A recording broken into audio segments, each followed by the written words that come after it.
बिस्मिल्लाहिर्रहमानिर्रहीम, अस्सलाम वालेकुम। मैं हूं Jasmeen Manzoor and welcome to the show. नाजरीन, आज की जो एक बड़ी खबर वो ये है कि इसहाक डार साहब के हवाले से आज केस की समाअत हुई, जिसमें सुप्रीम कोर्ट ने साबिक वजीर खजाना इसहाक डार के हवाले से केस की समाअत करते हुए पूछा कि क्या मामला है, वो उनको कब तक वापस लाया जाएगा, और अभी तक वापस नहीं आए, जिस पर नैब ने बताया कि उनको वापस लाने की कार्रवाई शुरू हो चुकी है। अब ये ऑब्वियसली जब कोई मुल्क से भाग जाता है और वो भी अपनी हुकूमत के दौरान आला ओहदे पर, और उनको कितनी दफ़ा सुप्रीम कोर्ट बुला रही है, और फिर वो ये कहते हैं कि हम जो है हमारा मौक़िफ़ भी नहीं सुना जाता, या अपना जो भी बयानियाँ वो देते हैं कि जी हमारे साथ ज्यादती हो रही है, फिर जब सुप्रीम कोर्ट उनको मौका देता है तो वापस नहीं आते। अब उनको किस तरीके से वापस लाया जाएगा, ये तो बहरहाल एक तरीक़ेकार शुरू हो चुका है। उन्होंने कहा, आज सुप्रीम कोर्ट ने कहा कि भाई 2-3 माह हो गए, आखिर ये मामला, उनकी जायदादें भी मुंजमद कर दी गई हैं, उनका क्या मामला हुआ, और दीगर मामलात के हवाले से।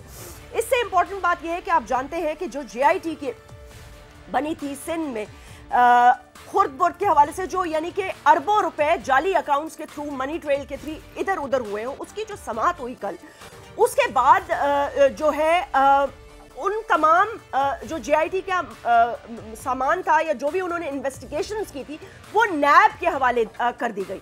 अच्छा, नैब के हवाले करने के साथ साथ चीफ जस्टिस साहब ने यह भी कहा कि ये जो JIT मजीद काम कर रही है, उन्होंने कहा कि जब JIT ये कहती है कि ये तो टिप ऑफ द आइसबर्ग है, तो उन्होंने कहा फिर पूरा आइसबर्ग, यानी कि फिर पूरा बर्फ का जो तोदा है उसको बेनकाब करें, और अगर मजीद आप कुछ ढूंढ रहे हैं तो आप नैब के साथ अजॉइंट हो जाएं और दोनों मिलकर कार्रवाई करें 2 महीने के अंदर अंदर। वहां पर जो अकाउंट्स के हवाले से डिटेल्स बताई गई, या जो चीजें बताई गई, या जो कुछ उस पर तो समाअत हो रही है, बात हो रही है, लेकिन एक इंपॉर्टेंट बात यह है कि यहां से मामलात ये उठे कि सवाल ये पैदा होता है कि इस तमाम JIT के इशू को सियासत में लाकर उसको सियासी किसने किया। पीपल्स पार्टी का यह कहना है कि यह इंतकामी कार्रवाई है। जब वो ये कहते हैं तो तहरीके इंसाफ के नुमाइंदे आते हैं और वो जवाब देना शुरू हो जाते हैं। इस हवाले से मैं चाहती हूं कि आप 31 दिसंबर की कार्रवाई पर चले जाएं, जो जाली अकाउंट्स केस के समाअत की तरफ हुई। चीफ जस्टिस ने कहा कि कुछ लोग ये तासुर दे रहे हैं कि यह कार्रवाई किसी के कहने पर की जा रही है, लेकिन यानी कुछ तब आपको याद होगा जरदारी साहब, बिलावल साहब, ये सब लोग अपने जो है बयानियां दे रहे थे, यानी कि अपने जलसे जुलूस कर रहे थे, जिसमें के उन्होंने कहा कि किसी के कहने पर नहीं हो रही, ये वाजे कर देना चाहते हैं, ये कार्रवाई किसी के भी कहने के हकायक सामने न आने की वजह से हो रही है। अदालत ताहाल JIT की रिपोर्ट उस वक्त तौसीह नहीं की थी, लेकिन अब उन्होंने नैब के हवाले कर दी है। उसके साथ साथ उन्होंने वफाकी काबीना के हवाले से भी काफी सरजनिश की, और उन्होंने कहा भाई आपको JIT ने एक चिट्ठी लिख दी, आपने सबके सब नाम डाल दिए, 172 नाम, मुराद अली शाह का नाम डाल दिया, बिलावल साहब का डाल दिया। सो मामलात ये है कि इसको पोलिटिसाइज किया गया, जिस पर के चीफ जस्टिस ने भी बरहमी का इजहार किया। 3 पॉलिटिकल पार्टीज अपना मौक़िफ़ देंगी। क्या ये तहरीके इंसाफ ने इसकी क्रेडिट लेने की कोशिश की, या इस मामले को मद्देनजर रखकर उन्होंने सिंध हुकूमत के हवाले से बयान देना शुरू कर दिए कि गवर्नर लाज लगेगा, ये होगा, वो होगा। ये वजह क्यों बनी? आपने मौका दिया दूसरी पॉलिटिकल पार्टीज को ये कहने पर, या ये मजबूर किया आपने उनको, जिस पर वो ये कहते हैं कि आपका और शायद नैब का और इन्वेस्टिगेशन एजेंसीज का कोई गठजोड़ है। इसमें कितनी सदाकत है? Right after this break.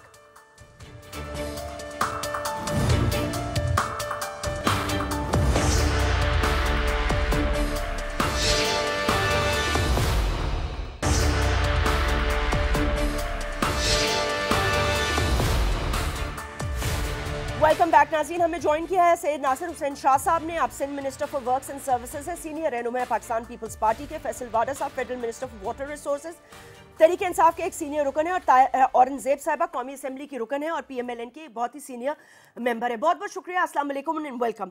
Shah साहब, मैं गुफ्तगू का आगाज आपसे शुरू करना चाहती हूँ। बहरहाल आप लोगों ने जैसे ही ये मामला JIT का के हवाले से मामला बना, और इस पर बहसो मुबाहिसे जब टेलीविजन पर शुरू हुए, जिसकी सरजनिश भी की चीफ जस्टिस ने, उस वक्त तक आप लोग अपने जलसे जुलूस कर चुके थे। लेकिन कल जब बिलावल साहब का भी नाम निकाल दिया गया, और मुराद अली शाह साहब के हवाले से भी बड़े पॉजिटिव कमेंट्स चीफ जस्टिस ने दिए, बल्कि हुकूमत की सरजनिश उन्होंने की, तो इस मामले को अब आप क्या मतलब आपको क्या लगता है? आपको लगता है तहरीके इंसाफ ने इसको पॉलिटिसाइज करने की कोशिश की, या उस वक्त जब मामला कोर्ट्स में जा रहा था तो उन्होंने इसके ऊपर कोई सियासत करने की कोशिश की, जिस पर पहले भी चीफ जस्टिस ने इनकी 31 दिसंबर को सरजनिश की?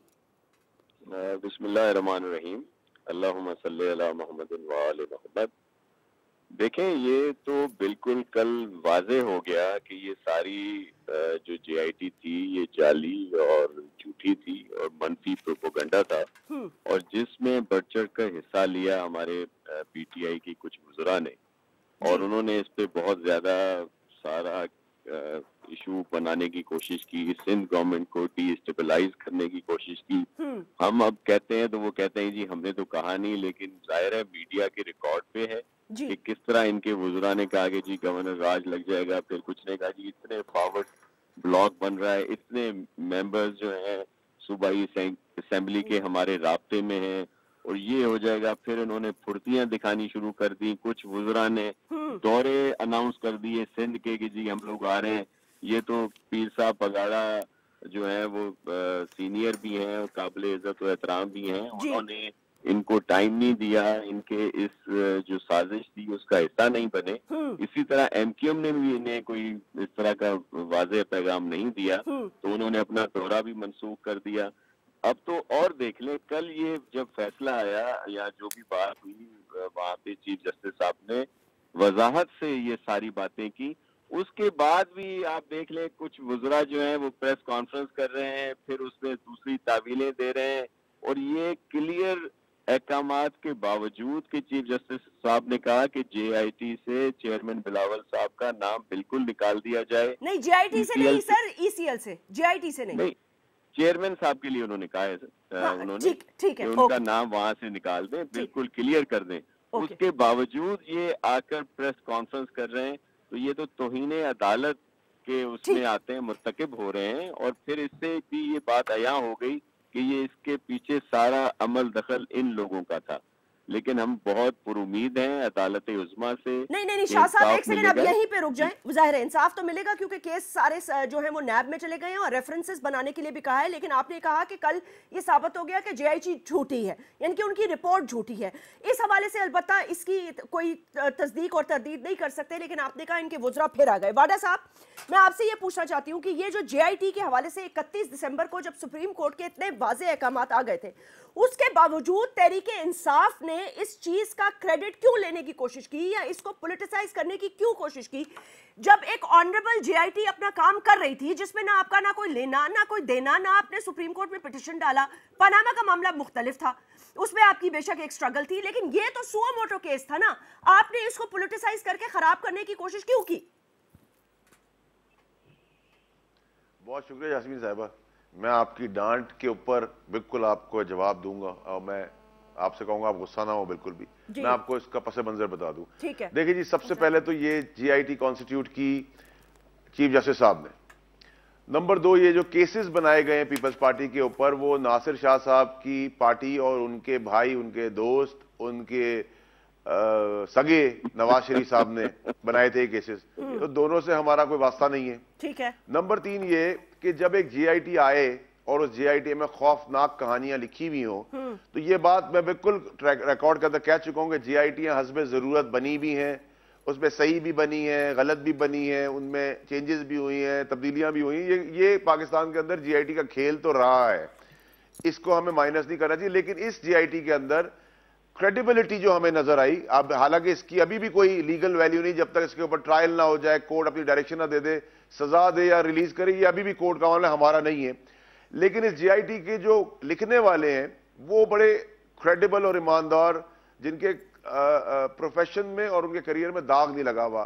डीजीएफआई हो गए, डायरेक्टर्स हो गए, असिस्टेंट डायरेक्टर्स हो गए, उनकी 25-30 साल 35 साल की जो नौकरी है उसमें उनके ऊपर कोई दाग नहीं लगा। कॉन्फ्लिक्ट जरूर कर रही है क्रिएट पीपल्स पार्टी, वो उनका राइट है कि उनको रिजर्वेशन है, वो ठीक है, उस पर नहीं मैं जाता।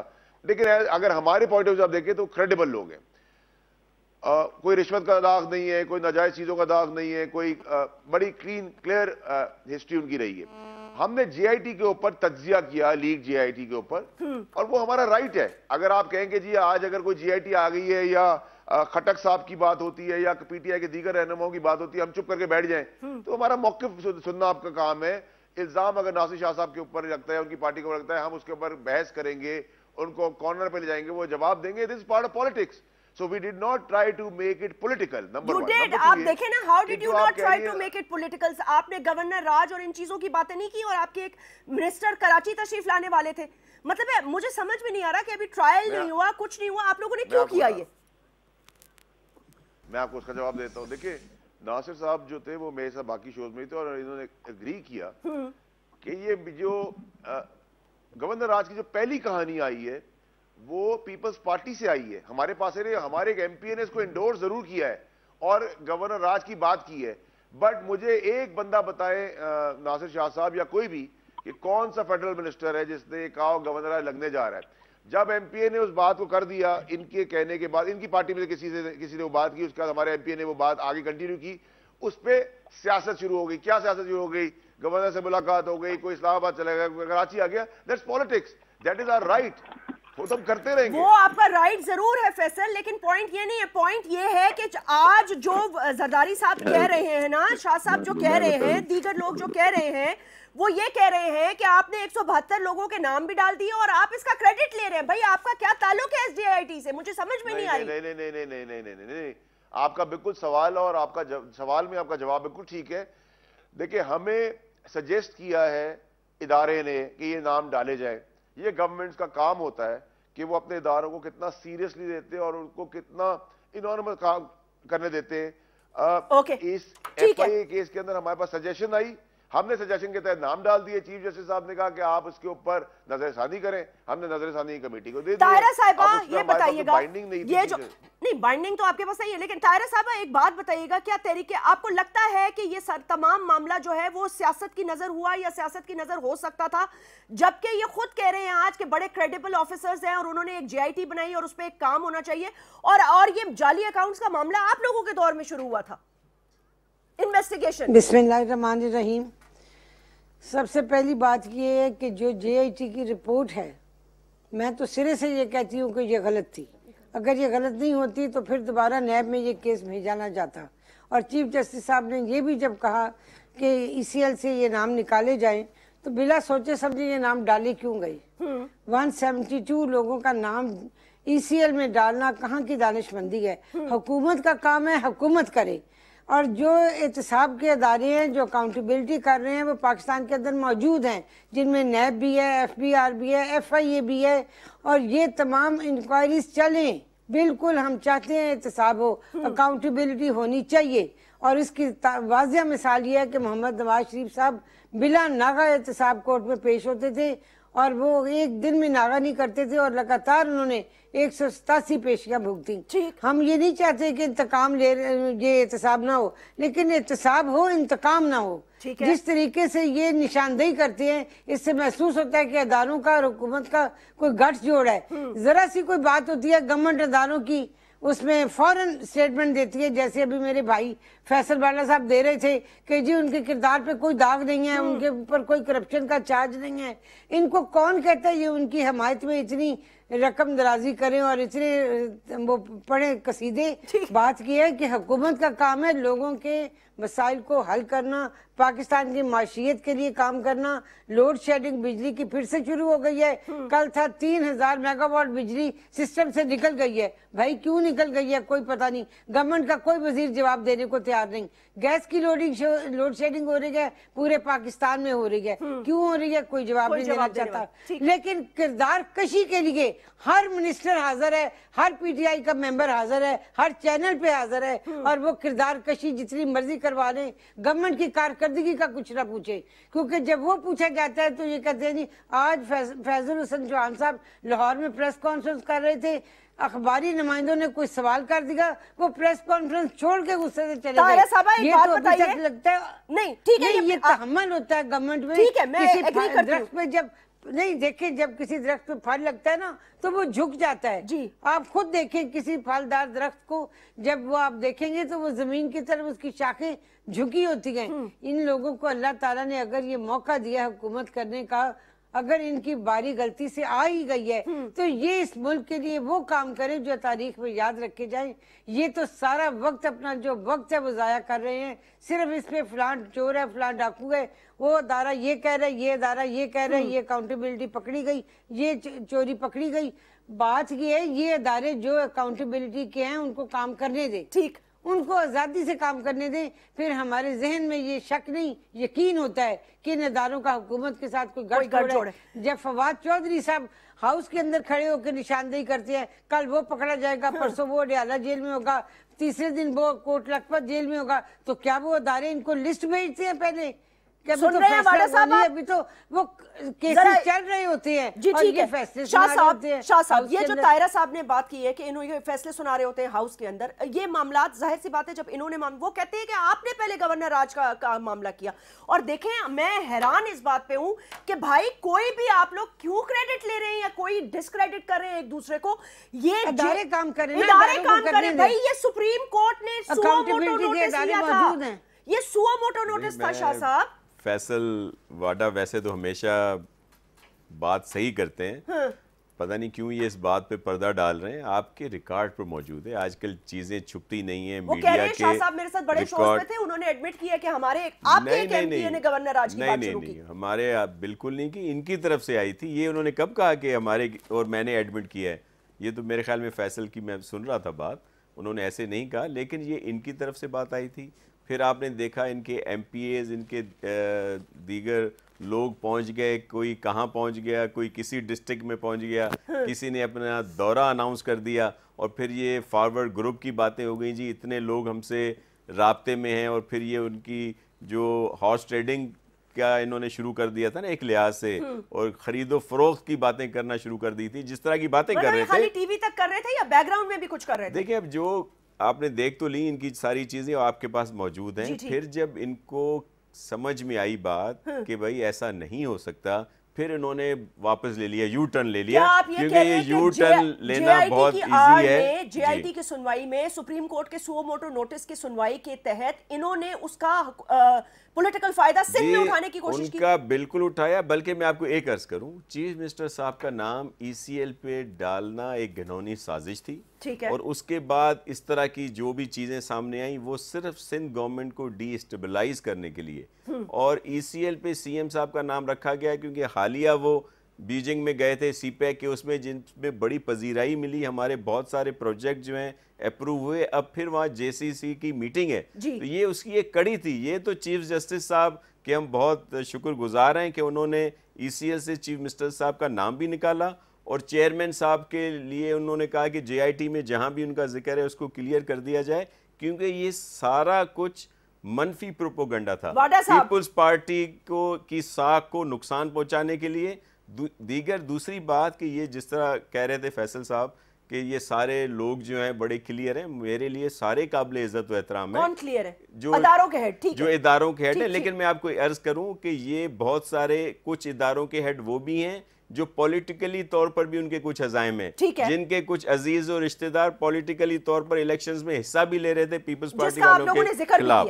तो ये क्लियर बात है, ऐसा नहीं है कि सब लोग। एक बात बताएं, ये बिल्कुल तायरा साहब ने भी पॉइंट आउट किया, और ये भी आप लोग इदारों के सरबराहों को और इदारों के बिहाफ पे आप लोग क्यों बोलना शुरू हो जाते हैं? मतलब ये बिल्कुल this is beyond my understanding कि एक चीज जो सुप्रीम कोर्ट कर रही है, जो उनके पास सुओ मोटो है, उसकी वजह से आपने देखा जरदारी साहब ने कितने जलसे किए हैं, जुलूस किए, और फिर उसके बाद एक सिंध में बाकायदा एक वेव उठने वाली थी जो है, जिसको आई थिंक सुप्रीम कोर्ट के चीफ जस्टिस और दीगर लोग समझ गए, और उनको एक सेपरेशन ऑफ पावर करनी पड़ी और बताना पड़ा कि भाई हुकूमत का इससे कोई ताल्लुक नहीं है। जस्मीन साहब, एक तो मैं किसी वेव को नहीं जानता, सो आई डिसएग्री टू दैट। दूसरी चीज ये कि जो आपने बात की, देखे मेरी बात सुने, क्या करूं मैं बाकी सियासतदानों की तरह अपनी आला अदलिया को गालियां दूं, उन पे अटैक करूं, उनके दरवाजे रोकूं, उनके दरवाजे तोड़ दूं? ये भी आपने देखा इस मुल्क के अंदर। क्या मैं अपनी अफवाज को गालियां दूं, उनके लिए खबरें लगवाऊं, इंटरनेशनल अखबारों में खबरें लगाऊं, और फिर जीआईटी को छुपाता रहूं और उस पर बार्गेन करूं? क्या करूं मैं? हुकूमत वक्त का हिस्सा हूं, अल्लाह ताला ने ये पोजीशन दी है, मुझे अपने इदारों का डिफेंस भी रखना है, मुझे अपने इदारों का एहतराम भी रखना है। ठीक है, आप अग्री और डिसएग्री कर सकती, नासिर साहब का राइट है कि वो अग्री करें डिसएग्री करें। वो कहते हैं कि अगर एक्स आदमी के भाई ने हमारे खिलाफ इलेक्शन लड़ा, वो उनका मौकिफ है, हम उनकी इज्जत करते हैं, उनके मौकिफ की एहतराम करते हैं उस मौकिफ का। लेकिन अगर मैं समझता हूं कि मेरे इदारे का आदमी ईमानदार है, मेरी नजर में ईमानदार है, मेरी हुकूमत की नजरदार है, मेरी हुकूमत में वो उस इदारे का सरबराह है, मेरा राइट है, मेरा काम है। हुकूमत का काम ये थोड़ी है कि पब्लिक को करे। हुकूमत के मातहत इदारे जितने सारे हैं उनकी जिम्मेदारी तो हमारी है। अगर कल एफआईए में कोई ब्लंडर हो जाए या कोई पुलिस के अंदर ब्लंडर हो जाए या किसी और महकमे में ब्लंडर हो जाए या फवाद चौधरी के अंडर में जो मिनिस्ट्री उसमें ब्लंडर हो जाए, मेरी मिनिस्ट्री में कोई ब्लंडर हो जाए, तो मैं कहूंगा जी मेरा इदारा है, मैं तो नहीं कुछ कह सकता। आप बात कर जाके भाई मैं उस इदारे का हेड हूं, मैं उस इदारे का मिनिस्टर हूं, उस हुकूमत का हिस्सा हूं, मुझे डिफेंड करना है, मुझे हर चीज बताने की इंडिपेंडेंट है, ऑटोनोमस बॉडी है, वो अपने फैसले खुद कर रहे हैं, वो रिकमेंडेशन भेजे। तो ये कह रहे हैं भाई कि आपने साजिश की है चीफ मिनिस्टर का नाम डालकर ईसीएल में, बगैर पूछे सोचे समझे एक चीफ एग्जीक्यूटिव और बिलावल का नाम डाल के आप लोगों ने साजिश करने की कोशिश की है। जैस्मीन साहिबा देखिए, हमारी कोई बिलावल साहब से या चीफ मिनिस्टर साहब से कोई जाती झगड़ा तो हमारा नहीं है ना कोई। हमें तो वो सब नाम लिखे हुए भेजे गए ना 172, हमने उसमें ये छांटी थोड़ी की कि 172 में ये हमारा फेवरेट है। कुछ को मैं भी जानता हूं, कुछ को एक और भी लोग जानते हो, कुछ को आप जानती होंगी, कुछ को नासिर जानता। तो हमने स्क्रूटनी थोड़ी की, हमने जो नाम आए हमें रेकमेंड किए गए, हमने डाल दिए। हमें वो कहता है ईसीएल में ना डाले, हमने थोड़ी डालने को कहा था ना, हमने उसका इनिशिएटिव लिया कि नहीं हम इनको ईसीएल में ही डालेंगे। हमारा कोई कंसर्न नहीं है, हमें तो जो इदारे ने कहा उस रिकमेंडेशन के ऊपर हमने फैसला किया। अच्छा, जैसे शाह साहब कह रहे हैं कि कल जेआईटी ने कल सुप्रीम कोर्ट ने बिलावल साहब और मुराद अली शाह साहब को क्लीन चिट दे दी है, ये बात दुरुस्त है? नहीं जस्मीन साहब देखिए, अगर ये मिठाइयां बांट रहे हैं, याद रखें इस शो का भी डेट लिख लें। ठीक है, ये बिल्कुल नून लीग वाला काम होने वाला है। ठीक, मेरा बड़ा क्लियर मौके पे इसके अंदर बिलावल साहब के ऊपर कोई बैगेज नहीं है, वो हम भी कहते हैं कोई बैगेज उनके ऊपर नहीं है। वो बीबी शहीद का बेटा है, बीबी शहीद की सब इज्जत करते हैं, वो करते हैं, हम भी करते हैं। ठीक है, आप आ जाएंगे, बिलावल का नाम निकाल दिया, बिलावल साहब का सीएम का नाम निकाल दिया है, लेकिन उनको ये भी कहा है कि अगर नैब उनको तलब करना चाहे तो कर सकती है। तो क्या उनको क्लीन चिट दे दी है? उनसे सवाल जवाब नहीं हो सकता? उनको इम्यूनिटी मिल गई? नहीं। क्या चीफ जस्टिस साहब ने ये कहा है कि जीआईटी खत्म, कॉन्स्टिट्यूट हुई थी, गलत हुई थी, रिपोर्ट बकवास है, झूठ पे मम्मी, इसको गार्बेज में फेंक दो? उन्होंने कहा नैब इसको मजीद प्रोब करे 2 महीने में। जरदारी साहब और उनकी बहन हो सकते हैं इसमें इसका हिस्सा, लेकिन बिलावल नहीं। तो वो सारी चीजों को बाईपास क्यों किया जा रहा है? आप चीफ जस्टिस साहब के रिमार्क्स पे चलते हैं ना, जो उनका वर्डिक्ट, जो उनका हुक्म है उसके हिसाब से बात कर लेते हैं। और ओमनी ग्रुप के हवाले से भी सवाल है। नहीं, क्लीन चिट तो किसी को नहीं दी, ये इस पे बात कर लेंगे, क्लीन चिट तो नहीं दी।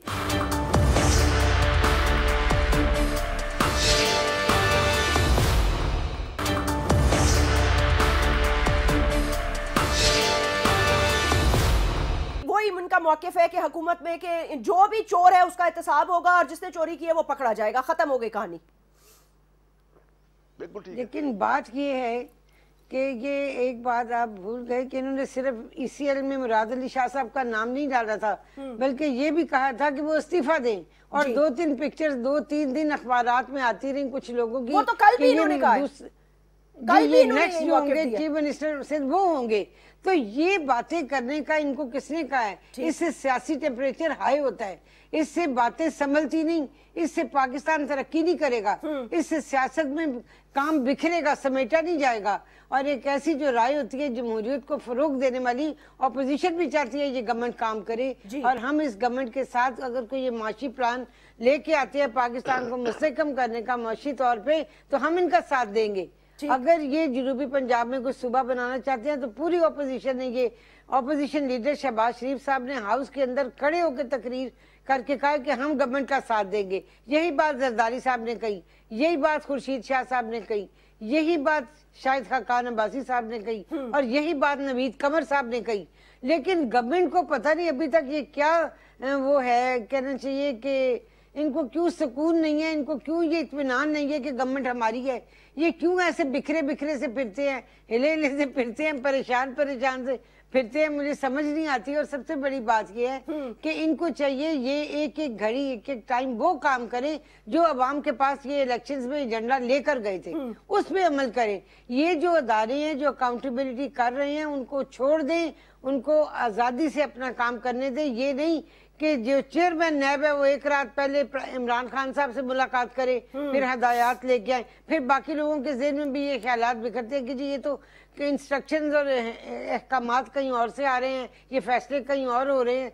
ये बातें नहीं होनी चाहिए, अदालों को आजादी से काम करने देना चाहिए। बिल्कुल ठीक। और देखिए सबसे पहली बात है, जब तक नैब नहीं, एक और बात है, जब तक नैब में किसी का रेफरेंस मुकम्मल नहीं होता, इंक्वायरी मुकम्मल नहीं होती, उसको अरेस्ट नहीं करना चाहिए। इन्होंने शहबाज शरीफ साहब को बुलाया इंक्वायरी के लिए, अरेस्ट किया, क्या जी के साफ पानी स्कैंडल है, उसमें कुछ नहीं मिला। नहीं, लेकिन इन्होंने कहा किया तारा साहब, वो तो नैब ने अरेस्ट किया ना, ये कैसे अरेस्ट? नैब ने किया ना, मैं नैब की आपको लगता है कि ये नैब को कह रहे हैं, इनके कहने पे नैब कर रही है? मैं ये बगैर सोचे समझे नहीं बात करूंगी, लेकिन नैब हदायत कहीं से गलत जरूर ले रहा है, क्योंकि जब उसमें कोई सबूत नहीं मिलता तो कहते हैं जी अब हम रमजान शुगर मिल में आपको अरेस्ट कर रहे हैं। जब उसमें कुछ नहीं मिलता तो फिर कहा जाता है जी वो जो गिफ्ट आपको दिए गए थे उसकी इंक्वायरी हम कर रहे हैं। तो ये पहले अपनी इंक्वायरी रिपोर्ट मुकम्मल करें, कोई रेफरेंस मुकम्मल करें, उसके बाद किसी लीडर को अरेस्ट किया जाए जाके। नैब के हवाले से उनके पास सबूत नहीं होते, अरेस्ट पहले कर लेते हैं और इंक्वायरी हम बाद में शुरू करते हैं। ये तो हुकूमत ठीक है, इसी तरह तो ठीक है, ऑपोजिशन का ये मौकिफ है कि आपका भी ये मौकिफ है नैब के हवाले से, जिस तरह ये बात कर रही है कि नैब बायस्ड हो सकता है या पहले उठा लेता है, या क्योंकि आप लोगों का केस उधर चला गया ना, और साथ JIT को भी कहा है कि मजीद इनके साथ।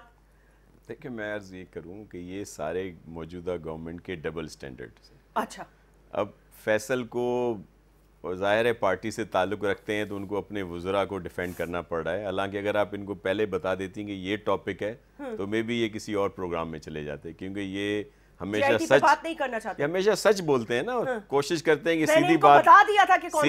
सीधी बात बोलते हैं, लेकिन इनको अपने दूसरे वज़रा का जो है ना फिर बैगेज इनको साफ करना पड़ता है, जो भी गनचंद होता है सिलसिला। देखिए ये वजाहत है, और कल चीफ जस्टिस साहब का अदम इत्मीनान इस JIT रिपोर्ट के गैर मौसर होने की सबूत भी है, दलील भी है। कैसे देखिए उन्होंने कहा कि देखें ये क्या कहा उन्होंने, फारिग हो गई है JIT? सर उन्होंने कहा JIT नैब के साथ मिलकर काम करे और रेफरेंसेस बनाए। देखें जब उन्होंने ये कहा कि बिलावल साहब का नाम होना ही नहीं चाहिए था, ठीक है, तो इसका क्या मतलब हुआ? जब उन्होंने कहा कि आपने चीफ मिनिस्टर का ECL पे नाम क्यों डाल दिया, ठीक है, उसको क्लियर कर दें। ठीक। इसके अलावा इसमें और उन वज़रा के नाम भी हैं जिनका जिक्र नहीं है इनके सारे वॉल्यूम में। ये जो हजारों सिफों की रिपोर्ट है, इम्तियाज शेख साहब का कहीं जिक्र है, मुकेश साहब का किसी एक सफर का जिक्र है, एक जगह पे तो उनका नाम उसमें डाल दिया गया।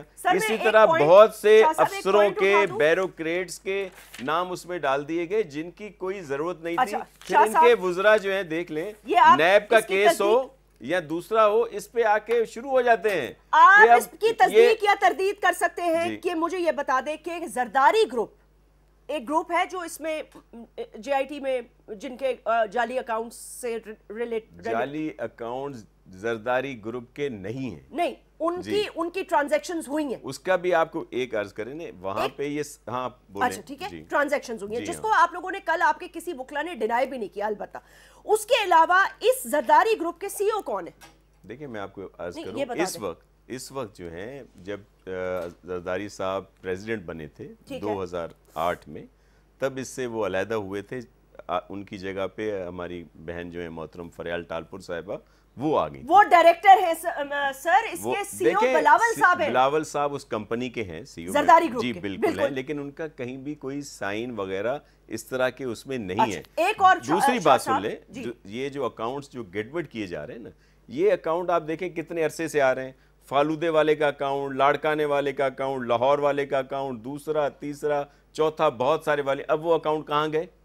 वो इस वजह से बाद में उनको कह दिया जाता है कि ये मनी लॉन्ड्रिंग नहीं है, ट्रेड अकाउंट है, उसी वॉल्यूम के हैं, क्योंकि उनका कोई ताल्लुक यहां से नहीं निकलता। जिन अकाउंट से सुन लें, जिन अकाउंट से ये पेमेंट की गई है, जिसकी आप जी बकरे का सदके के बकरों की पेमेंट या दीगर, उसका मैं आपको अर्ज करूं, जब हमारा जवाब ही नहीं देखा गया, ये मनफी प्रोपेगेंडा करके, कैरेक्टर असैसिनेशन करके सिर्फ रख दी गई। ये नहीं देखा गया कि सिर्फ एक साल का एक मिल के पास हमारा 9 करोड़ का सिर्फ गन्ना है। अगर वो उसी सर पहले आप ये कहते थे आपका ओमनी ग्रुप से कोई ताल्लुक ही नहीं। किसने कहा नहीं है ताल्लुक? मसला ये है कि जो इनकी शुगर मिलों में हम लोग गन्ना देते हैं, नहीं, ये इन अगर कोई गलत काम है उनका, उसमें हमारा कोई ताल्लुक नहीं है। लेकिन अगर उनका जाहिर है उनकी शुगर मिले, अगर हम अरे इलाकों में हैं वहां पे अगर गना जाता है, जो हमने देखे नैब इन्वेस्टिगेशन बिल्कुल करे, हमें कोई उसमें, लेकिन इसमें ये सारी चीजें वाजे हैं, ये गोशवारों में है, इनकम टैक्स में दिया गया है, लेकिन क्या कहा गया कि वो बजाय इसके कि ये कहा जाए कि ये शुगर मिल के अकाउंट हैं जिनसे इनकी अपनी पेमेंट की गई है, वो कह दिया गया ये मनी लॉन्ड्रिंग की है। आपने 2 बैंक खा लिए और उन्होंने उसके साथ ये भी कहा कि हुकूमत भी ये सारी रिपोर्ट के उसमें जो मनफी रिपोर्ट है, जो झूठी रिपोर्ट है, जो जाली रिपोर्ट है, करेगा ना। वाडा साहब एक बात बताइए, जेआईटी आपने भी पढ़ी होगी और जो हमें भी पता ये चला है, ये जो जेआईटी के ने रिपोर्ट जमा कराई है ना, अच्छा इसके अंदर कोई गवाह नहीं है, कोई सुल्तानी गवाह नहीं है, कोई कुछ नहीं है, बिकॉज ये सारे वॉल्यूम्स बेस्ड है ऑन ट्रेल्स ऑफ डॉक्यूमेंट्स। इनमें हर चीज जो उन्होंने कहा है कि ये इसने किया या इसने किया या इसने किया, बैंकिंग ट्रेल सब कुछ जमा करके बाकायदा तौर पर जो पूरे डॉक्यूमेंट्स हैं वो जमा कराए गए हैं with evidences of banking trails. अब इस पर आप बात करते हैं, वो ये कह रहे हैं कि लाड़काना वाले और ये वाले ये कहां से चले गए सारे अकाउंट वाले। देखिए जैस्मीन साहब, लाड़काना के हैं या हैदराबाद के हैं या इस्लामाबाद के हैं, जीआईटी ने डॉक्यूमेंट जो ट्रेल दे दिए हैं जी, वो ट्रेल के बेसिस के ऊपर कोर्ट ट्रायल करेगी और अपना फैसला करेगी। मुझे आप और नासिर शाह साहब को इसमें परेशान होने की क्या जरूरत है, उन्होंने एविडेंसेस दे दिए हैं। अब आप और मैं जज नहीं है, आप और मैं वकील नहीं, लेकिन एज ए पढ़े लिखे लोग हम ये जरूर तय कर सकते हैं कि अच्छा फलानी जगह से फलाने का पैसा गया था तो इसकी इन्वॉल्वमेंट तो है, उसके ऊपर आप तज्जिया अगर करें तो उसको आपको नहीं रोक सकता। ठीक है, अगर मुझे आप ये कहें कि एक सब्सिडी दी गई है, वो सब्सिडी सारी ओमनी ग्रुप को चली गई है, तो ओमनी ग्रुप से कोई तो आपका ताल्लुक था ना जो फेवरिज्म हुआ है, तो उसमें मैं उस पर तज्जिया अपना कर सकता हूं कि ओमनी ग्रुप से इनकी दोस्ती है, ओमनी ग्रुप से ये डाका डलवा रहे हैं, ओमनी ग्रुप से इनकी दुश्मनी है, ओमनी ग्रुप इनका फ्रंट मैन है। मेरी राय कुछ भी हो सकती है किसी के बारे में, लेकिन based on what the JIT is saying. कल आपको जेआईटी क्लियर कर देती है और कहती है कि नहीं ऐसा कुछ, तो हम इनको जाके मिठाई खिलाएंगे और हार पहनाएंगे। हम तो चाहते हैं कि वो मुल्क में वो टाइम आए कि वो गलत इल्जाम साबित हो, नैब से क्या गठजोड़ है आपका? हमें पता चले। नैब से अगर गठजोड़ होता तो मरियम नवाज साहिबा अपने घर में बैठी होती। अच्छा, तायरा साहिबा अगर हमारे हाथ में तो हम तो सारी ऑपोजिशन को जेल में डाल देते, सारी ऑपोजिशन को जेल। हमारे हाथ में नहीं है ना, हम ये क्लियर कर रहे हैं। जब नवाज शरीफ साहब को जेल से जाने दिया था तब भी हमने कोई इतराज नहीं उठाया था, जब वापस डाला तब भी हमारा कंसर्न नहीं है, तो आप हमसे सवाल कैसे कर सकते हैं? क्योंकि आप उनकी हर वक्त उनकी कारकर्दगी के पीछे अपना वेटेज डालते रहते हैं ना, जबकि वो एक आजाद अदार है। वो यही तो कह रही है। मुझे एक बात का जवाब दें कि अगर मैं अपनी मिनिस्ट्री में आके बैठता हूं और मिनिस्ट्री के अंदर मुझे हर तरफ चोरी नजर आती है, बेईमानी नजर आती है, प्रोजेक्ट डिले नजर आते हैं, अपनी मनमानी के कॉन्ट्रैक्ट्स दिए हुए, कंसल्टेंट्स को दिया हुआ है, भाई बहनों को दिया, तो मैं क्या कहूं आके? मैंने अपने बहन भाइयों को दिया है, मेरे फेवरेट लोग थे, मैं कहूं अपने को फांसी में चढ़ा दूं? भाई जिसका जो गंद है वो आवाम को दिखा रहा हूं और उसके तहत नैब और कोर्ट को बताता जा रहा हूं। जो इदारे वो करते जाओ, मैंने जाके किसी को और बंदूक उठाई है। जी तायरा साहबा प्लीज कमेंट। वो कह रहे हैं हमारा कोई गठजोड़ नहीं है, हम सिर्फ बता रहे हैं हकायक। हम ये चाहते हैं कि जो गवर्नमेंट के बेंचेस पे लोग बैठे हुए हैं उनका भी अकाउंट हो, उनकी अकाउंटेबिलिटी भी हो, वो भी एहतसाब के इस पूरी इन्वेस्टिगेशन में आए, क्योंकि वो केसेस भी तो केसेस पाकिस्तान के केसेस हैं और उन्हीं सियासतदानों पे हैं जो गवर्नमेंट के बेंचेस पे बैठे हैं। एहतसाब सिर्फ अपोजिशन के बेंचेस पे जारी रहेगा, मेरा ये सवाल है। ठीक है, हमने तो इनकार कभी नहीं किया, हमने तो इनकार कभी नहीं किया। जो हमारे जिन पार्टी के लोगों के ऊपर चल रहे केसेस, हमें उसको इंटरफेयर नहीं करें, जो करना करें। कल मैं अपनी वजारत से जाऊंगा और आपको लगे कि मैंने कोई गलत काम किया, आपका राइट है, आप इन्वेस्टिगेट करवाए, मैं हाजिर हूँ कानून के आगे। आप लोगों की तरह थोड़ी हूं। अच्छा चले, आप कानून के पैरामीटर की बात कर रहे हैं, मैंने मान लिया और मैं एहतराम करता हूं आपकी बात का कि आप बड़ी अच्छी अच्छी बातें कर रही हैं। आप मुझे बताएं, डार किस समझी जो नवाज शरीफ साहब के, इसाक डार साहब किस खाते में भागे हुए, किस खाते में पनाह मांग रहे, इश्तिहारी हो रहे? कहाँ है नवाज शरीफ साहब के दोनों बेटे? भाई वो बीमार थे, वो तो अभी गवर्नमेंट में थे, बीमार थे, वो अपना चेकअप करवाने लंदन गए और उस डॉक्टर ने उन्हें वहां रोक लिया कि आपकी तबीयत ठीक नहीं है, आप इलाज करवाएं। अब उनका बात सुनिए, अब उनका इलाज होना जो है मुश्किल है। सर वैसे उनको आज भी सुप्रीम कोर्ट ने उनकी सरजनिश की है और उनको कहा है कि उनको वापस लेके आए, और हुकूमत को भी कहा है। वक्त क्योंकि मेरे पास नहीं है, मैं यहाँ शुक्रिया अदा करना चाहूंगी अपने गेस्ट का। दो तीन चीजें थी। शाह साहब आपने काफी बातें की है ना, अब आप नेक्स्ट टाइम कीजिएगा इस पे respond. Thank you so much Vawda साहब आपने, तायरा साहब आपने और शाह साहब ने हमें आज ज्वाइन किया। नाज़रीन अपना ख्याल रखिएगा। देखना यह है कि आने वाले वक्तों में नैब इस चीज़ को किस तरह कार्रवाई करता है और किस तरफ लेके जाता है। आपसे फिर मुलाकात होगी। अल्लाह हाफिज़।